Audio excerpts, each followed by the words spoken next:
वर्तमान सरकार केंद्र में सत्तारूढ़ है, उसका कैरेक्टर फासीवादी प्रवृत्तियों का है। भारत के 99% से ज्यादा सिखों ने कभी भी खालिस्तान का समर्थन नहीं किया। दरअसल अमेरिका जो है वो अपने आर्थिक कारणों से चाहता है कि विश्व में शांति ना हो। अगर विश्व में शांति हो गई तो उनका आर्थिक कारोबार ठप हो जाएगा।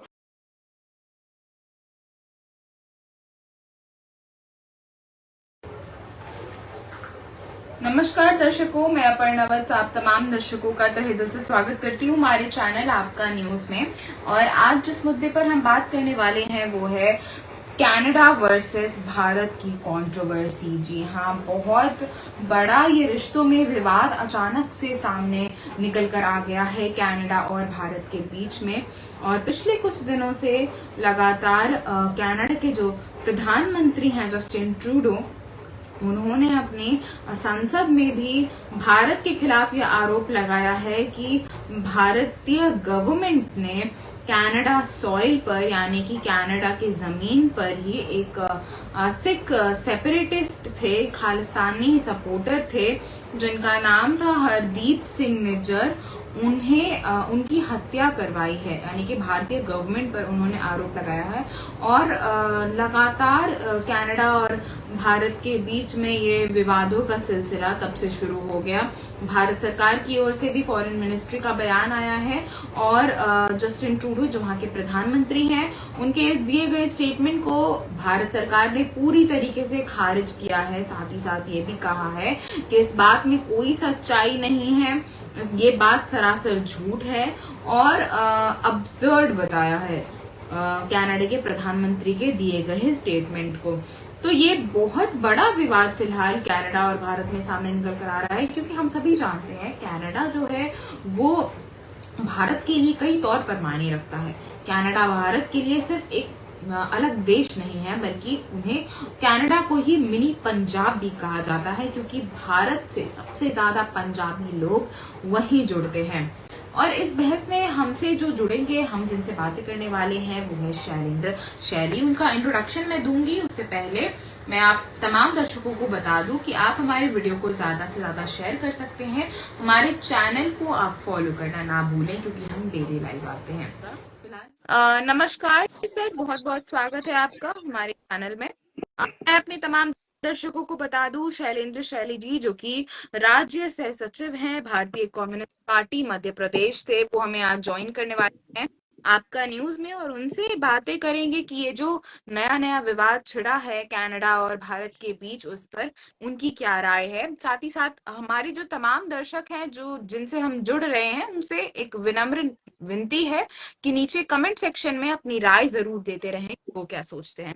सर, सबसे पहले आज जिस मुद्दे पर हम बात करने वाले हैं वो है कनाडा वर्सेस इंडिया की कंट्रोवर्सी, जो हाल ही में बहुत एक बड़ा मुद्दा बन गई है देश के लिए। और ये अचानक से छिड़ा विवाद है जिस पर कनाडा के प्रधानमंत्री जो हैं जस्टिन ट्रूडो, उन्होंने अपने संसद भवन में भारत सरकार पर डायरेक्ट आरोप लगाया है कि भारत सरकार ने ही हरदीप सिंह निज्जर को मौत के घाट उतारा है। भारतीय डिप्लोमेट के खिलाफ उन्होंने आरोप लगाया है कि कैनेडियन सॉइल पर, कनाडा की जमीन पर ये हरकत हुई है। और साथ ही साथ भारत और कनाडा का जो रिश्ता है, इसके बीच भी काफी खिंचाव तनाव देखने को मिल रहा है आज की डेट में। क्या सबसे पहला प्रतिक्रिया है आपका इस पर? जी, ये जो कनाडा की सरकार का ये कहना है भारत के खिलाफ, ये बेबुनियाद बातें हैं। भारत ने कभी भी मतलब जो आरोप लगाए गए हैं उसमें जरा भी सच्चाई नहीं है, ये बात मैं खुल के कहना चाहूंगा। हालांकि भारत में जो वर्तमान सरकार केंद्र में सत्तारूढ़ है, उसका उसका कैरेक्टर फासीवादी प्रवृत्तियों का है। लेकिन इस कनाडा के संबंध में जो विवाद चल रहा है, तो जो वहां की सरकार ने जो आक्षेप भारत सरकार पे लगाए हैं वो बेबुनियाद है, इसको हमको खारिज करना चाहिए। बिल्कुल, यही भारत की ओर से भी कहा गया कि उनके स्टेटमेंट को, जो वहाँ के प्रधानमंत्री हैं जस्टिन ट्रूडो, उनके स्टेटमेंट को भारत ने absurd बताया है, हमारी फॉरेन जी मिनिस्ट्री ने, कि हम जी ऐसी सोच भी नहीं सकते हैं, और कैसे कनाडा के संसद से इतनी बड़ी बात कही जा रही है, जबकि जी कनाडा से भारत का रिश्ता काफी पुराना रहा है। और कनाडा को तो मिनी पंजाब भी कहा जाता है, क्योंकि सबसे सही ज्यादा बात है। भारतीय बच्चे वहीं पढ़ने जाते हैं। तो ये क्या कह सकते हैं कि कनाडा में क्या खालिस्तानियों को सपोर्ट किया जा रहा है, इसीलिए उनके प्रधानमंत्री भी अब खुलकर इन बातों पर बयान देने लगे हैं? मैं यहाँ कुछ बातें साफ करना चाहूंगा जी। कि भारत के अधिकांश सिखों, क्या 99% से ज्यादा सिखों ने जी। कभी भी खालिस्तान का समर्थन नहीं किया। भारत के सिख देशभक्त हैं, बहुत मानवीय संवेदनशील हैं, और भारत के सिखों ने तो हर किस्म के आतंकवाद का मुकाबला किया है, अपनी जान दी है, जी। शहीद हुए हैं। तो कुछ लोग जो अ, अ, भ्रमित हो गए हैं, तो उन कुछ भ्रमित लोगों के लिए पूरे सिख समुदाय को अपमानित करना और शक के दायरे में रखना, यह चिंताजनक बात है। इसकी हम कड़ी भर्त्सना करते हैं। देखिए, कुछ संकीर्ण मनोवृत्ति के, आतंकवादी प्रवृत्ति के लोग तो हर कौम में होते हैं, चाहे हिंदू हो, चाहे मुसलमान हो, चाहे सिख हो। लेकिन कुछ लोगों की साजिशों के लिए आप उस पूरी कौम को सवालों के कटघरे में खड़ा करें, ये खराब बात है, इसका मैं सहमत नहीं हूं। देखिए, कनाडा में सिख जो हैं लगभग 7.25 लाख के करीब हैं। पूरी दुनिया में अगर भारत के बाद कहीं से सबसे ज्यादा सिख हैं तो वो कनाडा में हैं। वो वहां की जनसंख्या का 2% से भी ज्यादा एक मतलब भाग हम उसको कह सकते हैं। और कनाडा में सांसद जो हैं बड़ी संख्या में भारतीय मूल के हैं। तो कनाडा और भारत की जमीन तो जुड़ी हुई है।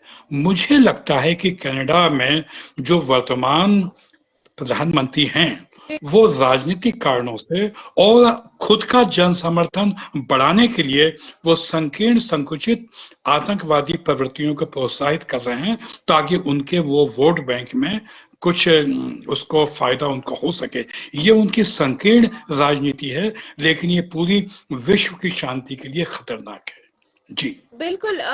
अ, लेकिन यहाँ पर अगर विश्व की बात करें, तो व्हाइट हाउस से भी स्टेटमेंट आया है कि हम डीपली कंसर्न्ड हैं, ये जो कनाडा की तरफ से बयान दिया गया है। और व्हाइट हाउस ने कहीं ना कहीं इनडायरेक्टली कनाडा को सपोर्ट ही किया है। ये कहा है कि जिनके जिनके लिए गलत हुआ है, जिनके साथ गलत हुआ है, उन्हें जस्टिस मिलना चाहिए। यानी कि उन्होंने वो जो खालिस्तानी सपोर्टर थे हरदीप सिंह निज्जर, उनके जस्टिस की बात कही है। व्हाइट हाउस की तरफ से ये बहुत बड़ा स्टेटमेंट आया है। तो यहाँ पर एक तरफ हम देखते हैं जो बाइडेन जो है प्रधानमंत्री मोदी से एकदम गर्मजोशी से हाथ मिला रहे हैं G20 में, तो दूसरी तरफ व्हाइट हाउस से ये डिप्लोमेसी किस चीज की, आप दो चेहरा कैसे दिखा सकते हो? एक तरफ आपको इंडिया का सपोर्ट भी चाहिए, तो दूसरी तरफ आप इनडायरेक्टली इंडिया की बदनामी भी कर रहे हो ग्लोबल प्लेटफॉर्म। देखिए, ये कोई नई बात नहीं है। अमेरिकी साम्राज्यवाद का तो हमेशा से ही दोहरा चरित्र रहा है, हम सब ने देखा है। भारत और पाकिस्तान के जब जब युद्ध हुए, बांग्लादेश के निर्माण का जो था समय, और भी दूसरे अंतर्राष्ट्रीय मुद्दों पे, नाटो के मुद्दे पे, तमाम इतने मुद्दे हैं, जबकि अमेरिकी साम्राज्यवादी ताकतें कभी भी खुल के भारत के साथ नहीं आई। दरअसल अमेरिका जो है वो अपने आर्थिक कारणों से चाहता है कि विश्व में शांति ना हो। अगर विश्व में शांति हो गई तो उनका आर्थिक कारोबार ठप हो जाएगा। तो ये अभी मैं आपसे कह रहा हूं ना कि ये लोग कहते कुछ हैं, करते कुछ हैं। जो निश्चित रूप से जो अमेरिका का, जो व्हाइट हाउस का जो बयान कनाडा के समर्थन में आया है, ये बहुत चिंताजनक है। ये विश्व शांति के लिए घातक है, और हम इसकी कड़ी भर्त्सना करते हैं। और हम तो चाहेंगे कि इस तरह के बयान को अमेरिका को वापस लेना चाहिए और वास्तविक स्थिति का आकलन करना चाहिए। जी यहाँ पर मैं बात अगर करूं कि भारत ने हाल ही में G20 को रिप्रेजेंट किया था, जहां पर भारत में इतना बड़ा, इतना मेजर ह्यूज सेरेमनी।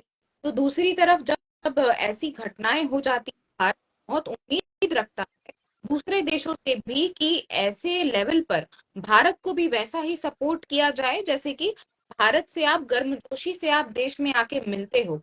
अगर मैं बात करूं यहाँ वेस्टर्न कंट्रीज के सपोर्ट की, तो ऑस्ट्रेलिया ने भी पलड़ा झाड़ लिया है। ऑस्ट्रेलिया की ओर से भी कहा गया कि कनाडा के जो व्यक्ति हैं हरदीप सिंह निज्जर, उनके साथ गलत हुआ है और उनके लिए हम डीपली कंसर्न्ड हैं। व्हाइट हाउस की तरफ से भी ये स्टेटमेंट आया है, और काफी दूसरे वेस्टर्न कंट्रीज हैं जो लगातार कनाडा का सपोर्ट कर रहे हैं इस बयान पर, जो प्रधानमंत्री जस्टिन ट्रूडो की तरफ से दिया गया। तो यहाँ पर क्या भारत के लिए एक चिंता का विषय है कि हम तो ये सोच लेते हैं कि हमें वेस्टर्न कंट्री का काफी सपोर्ट मिल रहा है, तो दूसरी तरफ हम जब ऐसे घटनाएं हो जाती है तो वो बाजी पलट देते हैं दूसरी तरफ। यहां मैं इस संबंध में दो बातें कहना चाहूंगा। पहली बात तो ये कि जो दूसरे देश जो कनाडा के समर्थन में आए हैं वो अमेरिका के प्रेशर में आए हैं, ये बहुत हमको साफ समझना चाहिए। और दूसरी बात यह है कि भारत का जो वर्तमान सत्ता में बैठे जो लोग हैं उनकी छवि पंडित जवाहरलाल नेहरू या इंदिरा गांधी जैसी नहीं है, यह बात हमको मानना चाहिए। हमको याद है कि नेहरू जी ने गुट निरपेक्ष आंदोलन की बुनियाद रखी। नेहरू जी को विश्व शांति के पक्षधर के रूप में पूरी दुनिया में देखा समझा जाता है। और श्रीमती इंदिरा गांधी के समय भी जो पूरे दुनिया में भारत की जो धाक थी, जो छवि थी, आज वैसी छवि नहीं है। इसके लिए भारत का सत्ता में बैठा नेतृत्व बहुत कमजोर है नैतिक रूप से भी। तो इसका बड़ा महत्वपूर्ण कारण है, क्योंकि जो इनकी छवि रही वो कभी भी सेकुलर और प्रोग्रेसिव और विश्व शांति के पक्षधर की नहीं रही। तो भारत सरकार में जो शीर्ष में लोग बैठे हैं उनकी छवि का खामियाजा भी भारत को भुगतना पड़ रहा है। हमको इस बात को भी देखना चाहिए। लेकिन उसके बावजूद इस संकट की घड़ी में भारत का जो कहना है वो ठीक है। भारत ने कभी भी किसी भी किस्म की आतंकवादी गतिविधियों का समर्थन नहीं किया। हम तो आतंकवाद के विरोध में रहे हैं। हमारे देश के तो दो प्रधानमंत्रियों ने आतंकवाद के कारण अपनी जान दी है, शहीद हुए हैं। तो भारत की चिंता ये है कि विश्व में शांति कायम हो। यहां मैं एक दूसरी बात कहना चाहूंगा कि जिस तरह से दोनों देश बंदिशें लगा रहे हैं ये चिंताजनक है। ये जो संकट का है इसको हमको बहुत समझदारी से इस संकट का निपटारा करना चाहिए। हमको नागरिकों के आने जाने के रास्ते बंद नहीं करना चाहिए। लाखों परिवार, लाखों लोग, भारत और कनाडा के लोग आपस में जुड़े हुए हैं। भारत के कई परिवारों के छोटे बच्चे वहां पढ़ रहे हैं, कई लोग नौकरी कर रहे हैं। भारत से कनाडा और कनाडा से भारत में लोग बड़ी संख्या में हर महीने आते जाते हैं। हमारी मांग है कि उस आवागमन को पूर्व की भांति सहज कायम रहना चाहिए। जी बिल्कुल, आपने ये जो बंदिशों की बात की है, तो अभी कल ही भारत सरकार की ओर से फैसला लिया गया कि वीजा बैन किया जा रहा है। वीजा तमाम विद्यार्थी हैं जो आगे पढ़ने जा रहे थे उनका कैंसिल कर दिया है वीजा। और भारत सरकार ने मुझे नहीं पता आगे सोचा है या नहीं सोचा है, लेकिन उन तमाम स्टूडेंट्स के साथ तो ये बहुत बड़ी नाइंसाफी है, क्योंकि कनाडा जाने के लिए आपको क्या है, बहुत पहले से तैयारी करनी है। कनाडा क्या, आप कहीं भी किसी भी दूसरे देश जाएं, आपको काफी सारी चीजों से, काफी सारी मुश्किलाहट से गुजरना पड़ता है। फिर चाहे वो टेस्ट हो, स्कॉलरशिप हो या फिर स्टूडेंट लोन हो, 10 तरीके की चीजें होती है। तो काफी ऐसे, तो फिलहाल उनका भविष्य खतरे में आ गया है कि वो अभी आगे सोच नहीं पा रहे हैं। यूनिवर्सिटीज जो उन्होंने बुक कर लिया होगा, काफी पैसे जो इन्होंने ऑलरेडी सबमिट कर दिए होंगे फर्स्ट सेमेस्टर के, सेकेंड सेमेस्टर के, तो उन्हें मेजर लॉस का सामना करना पड़ेगा अगर ऐसे वीजा कैंसिल हो गया। तो यहाँ पर क्या प्लानिंग है भारतीय सरकार की, क्योंकि वो क्लियर तो नहीं कर रही है अभी तक। नहीं, ये तो भारत सरकार और कनाडा की सरकार को मिल बैठ के बात करके सोचना चाहिए कि हम अपनी जनता को किसी परेशानी में ना डालें। ठीक है, हम सबको मिलके, दोनों देशों को मिलके आतंकवाद के खिलाफ संघर्ष करना चाहिए, और जिन मुद्दों पर सहमति बन नहीं पा रही है तो सहमति कायम रखने की कोशिश करना चाहिए। आतंकवाद के संबंध में सूचनाओं का आदान प्रदान करना चाहिए और दोनों देशों को संयुक्त रूप से आतंकवाद के खिलाफ कड़ी कार्रवाई करना चाहिए। ये पहली आवश्यकता है। और इसके साथ ही यह है कि हम अपने नागरिकों को किसी परेशानी में ना डालें। देखिए, 2 महीने बाद ब्याह शादी का समय शुरू होने जा रहा है। कई लोगों की शादियां भारत में, पंजाब में है खासतौर पर, उन लोगों ने भारत आने की एक प्लानिंग की है। मतलब ये कई लोगों के जीवन की खुशहाली और भविष्य से सीधे सीधे जुड़ा हुआ मामला है। हमारी ये मांग है कि तत्काल दोनों सरकारों को सद्भाव और एकता कायम रखने के लिए कोशिश करना चाहिए और जनता की चिंता प्राथमिकता होनी चाहिए। छात्रों की शिक्षा प्राथमिकता होना चाहिए। जो हमारे भारत के नौजवान बहुराष्ट्रीय कंपनियों में, कनाडा में नौकरी कर रहे हैं, उनका जीवन सुरक्षित रहे, इस बात की गारंटी मिलना चाहिए। तो इस संकट के समय में संकट को दूर करने की कोशिश है तो जारी रहें, लेकिन नागरिकों की सुरक्षा सबसे पहली प्राथमिकता होना चाहिए। जी बिल्कुल सर। आपने शुरू में बात की थी कि कुछ बुरे लोग तो हर कौम में होते हैं, इस बात में कोई शक नहीं है, बिल्कुल सही बात है। लेकिन पंजाब की अगर हम खास तौर पर बात करें तो पंजाब में काफी लंबे समय से चलता हुआ आ रहा है। फिर चाहे वो इसको लेके ना जाने कितने लोग शहीद हो गए हैं और कितने लोगों को मौत के घाट भी उतारा गया है। खालिस्तान सपोर्टर जो हैं वो कनाडा में तो हैं ही, इस बात में कोई शक नहीं है, पंजाब में भी काफी सारे बैठे हुए हैं। फिलहाल हाल ही में एक सोशल मीडिया पर भी एक बहुत बड़ा डिबेट छिड़ गया है। एक पंजाबी रैपर है, सिंगर हैं, जिनका नाम है शुभ। उन्होंने काफी सारे हिट गाने दिए हैं और भारतीय ऑडियंस को, जो यंग जनरेशन की ऑडियंस है, उनको उनके गाने पसंद भी आते हैं, मिलियंस में व्यूज जा रहे हैं। वो भारत में करने वाले थे वर्ल्ड टूर, लेकिन उनके टूर को भारत गवर्नमेंट, भारत सरकार की ओर से बैन कर दिया गया क्योंकि उन्होंने अपने सोशल मीडिया हैंडल पर एक भारत का डिस्टॉर्टेड मैप शेयर कर दिया था उस पोस्ट में, जहां पे पंजाब को एक अलग प्रांत दिखाया गया था। तो हम ऐसे केसेस बहुत सारे देखते हैं। सिद्धू मूसेवाला के एक टाइम पर भी हम खुलकर सुनते थे कि उनके कुछ कुछ बयान ऐसे हो जाते थे जहां पर हालांकि उन्होंने हमेशा कहा है कि मैं खालिस्तान को सपोर्ट नहीं करता हूं, लेकिन दूसरी तरफ वो कुछ कुछ ऐसी बयान या ऐसे पोस्ट शेयर कर देते थे जहां पर भारतीय सरकार के साथ साथ भारत की जनता को भी काफी गुस्सा आ जाता था। और फिलहाल वही गुस्सा फूटा है पंजाबी सिंगर शुभ पर, जो उनकी तमाम जो कॉन्सर्ट्स होने वाले थे उनको भारत सरकार की ओर से ही बैन कर दिया गया है। तो ऐसे सिंगर्स जो भारत में ही बैठे हुए हैं, भारत की ऑडियंस से पैसा कमाते हैं, और वो कहीं ना कहीं ऐसे पंजाब का डिस्टॉर्टेड मैप दिखा देते हैं जहां पंजाब को एक अलग ही प्रांत वो शो कर रहे हैं। तो ये कितना हद तक जस्टिफाई है? आप पंजाबी हो लेकिन आप उससे पहले तो भारतीय हो। सही बात है कि मैं यहाँ इस संबंध में कुछ सैद्धांतिक बातें पहले करना चाहूंगा कि कोई भी लेखक, कलाकार, संगीतकार, गायक, डांसर, पेंटर, विश्व नागरिक उसको होना चाहिए। उसको तमाम किस्म की संकीर्णताओं से मुक्त होना चाहिए। उसको किसी भी किस्म के धर्म, जाति, देश के इस दायरे में सीमित ना होकर पूरी मानवता का प्रतिनिधि होना चाहिए और उसको किसी भी किस्म की संकीर्ण और आतंकवादी प्रवृत्तियों का समर्थक नहीं होना चाहिए। पंजाबी गायक ने, अगर किसी गायक ने अगर किसी ऐसी पोस्ट को शेयर किया है जिसमें पंजाब को एक स्वतंत्र देश बताया गया है, तो ये गलत बात है, ये चिंताजनक है और ये एक गायक कलाकार की गरिमा के भी खिलाफ है। तो दो बातें उन गायक ने जो पंजाब को एक दूसरा देश बताने वाली पोस्ट को शेयर करके किया है। पहली बात तो ये कि उन्होंने एक गलत बात का किया है समर्थन, और दूसरा उन्होंने एक अपने गायक कलाकार होने की गरिमा को भी खो दिया है। एक आर्टिस्ट को ये बिल्कुल शोभा नहीं देता कि वो किसी भी किस्म की संकीर्ण आतंकवादी प्रवृत्तियों का समर्थन करे।